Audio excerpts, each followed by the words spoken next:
ನಮಸ್ಕಾರ ಎಲ್ಲರಿಗೂ. ನಾನು ಇವತ್ತು ನಿಮಗೆ ತಿಳಿಸ್ಕೊಡೋಕೆ ಬಂದಿದ್ದೀನಿ ಹಿಪ್ನೇರಳೆ ಸೊಪ್ಪಿನ ಇತಿಹಾಸ. ಹಿಪ್ನೇರಳೆ ಸೊಪ್ಪು ಮೊದಲು ಯಾವ ರೀತಿ ಇತ್ತು, ಮುಂದೆ ಯಾವ ಅಭಿವೃದ್ಧಿ ಪಡಿಸಿದ್ರು ಅಂತ ತೋರಿಸ್ಕೊಡ್ತೀನಿ ಬನ್ನಿ. ಮೊದಲು ಹಿಪ್ನೇರಳೆ ಸೊಪ್ಪಿನ ಎಲೆ ಯಾವ ರೀತಿ ಇತ್ತು ಅಂದರೆ ತ್ರಿಶೂಲಾಕಾರದಲ್ಲಿತ್ತು. ನೋಡ್ಬೋದು, ಈ ರೀತಿ ಇದ್ದ ತ್ರಿಶೂಲಾಕಾರದ ಹಿಪ್ನೇರಳೆ ಸೊಪ್ಪು ಎಲೆಯನ್ನು ಯಾವ ರೀತಿ ಅಭಿವೃದ್ಧಿ ಪಡಿಸಿದ್ರು ಅಂತ ನಾನು ನಿಮ್ಗೆ ತೋರಿಸ್ತೀನಿ. ನೋಡಿ, ತ್ರಿಶೂಲಾಕಾರದಲ್ಲಿದ್ದ ನಾಟಿ ಹಿಪ್ನೇರಳೆ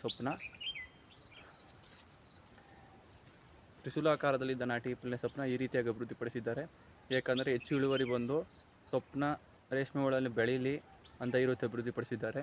ನಮ್ಮ ಭಾರತ ದೇಶ ಕೃಷಿ ಪ್ರಧಾನ ರಾಷ್ಟ್ರವಾಗಿದ್ದು ಅತ್ಯಧಿಕ ಕೃಷಿ ಚಟುವಟಿಕೆಯಲ್ಲಿ ಅವಲಂಬಿತ ಆದ್ದರಿಂದ ರೇಷ್ಮೆಯ ಕೃಷಿ ಒಂದು ಅತ್ಯಧಿಕ ಪಾತ್ರವನ್ನು ವಹಿಸುತ್ತದೆ. ನಾವು ಇಲ್ಲಿ ಮಾಡಿರುವಂತಹ ರೇಷ್ಮೆ ಕೃಷಿ ಒಂದು ಮರಗಡ್ಡಿ ಬೇಸಾಯ. ನೋಡ್ಬೋದು, ನಾವು ಈ ಲೆವೆಲ್ಗೆ ಸೊಪ್ಪನ್ನ ಕಟ್ ಮಾಡಿಕೊಂಡು ಹುಳಿಗೆ ಹಾಕ್ತೀವಿ. ಕೆಲವರು ಇಲ್ಲಿಗೇ ಸೊಪ್ಪನ್ನ ಕಟ್ ಮಾಡಿಕೊಂಡು ಹುಳಿಗೆ ಹಾಕ್ತಾರೆ. ಅವರು ಬುಡದಲ್ಲಿ ಬೇಸಾಯ ಮಾಡ್ತಾರೆ. ಕೆಲವರು ಡ್ರೈನೇಜ್ ಮಾಡಿಸಿ ಅದರಲ್ಲಿ ಬೇಸಾಯನ ಮಾಡ್ತಾರೆ. ನೀವೇನಾದರೂ ಇದೇ ರೀತಿ ಹಿಪ್ನೇರಳೆ ಸೊಪ್ಪು ಬಳಸ್ಕೊಂಡು ರೇಷ್ಮೆ ಕೃಷಿ ಮಾಡ್ತಾರೆ, ಕಮೆಂಟ್ ಮಾಡಿ. ನಾವು CSR, CB ಗೋಲ್ಡು ಇಂತಹ ರೇಷ್ಮೆ ಕೃಷಿಯನ್ನು ಬೆಳ್ಕೊಂಡು ನಾವು ರೇಷ್ಮೆಯಲ್ಲಿ ಅವಲಂಬಿತವಾಗಿದ್ದೀವಿ. ನೀವೇನಾದರೂ ರೇಷ್ಮೆ ಕೃಷಿಯಲ್ಲಿ ಈ ರೀತಿ ಆದಾಯ ಗಳಿಸ್ತಾ ಇದ್ದರೆ ಕಮೆಂಟ್ ಮಾಡಿ.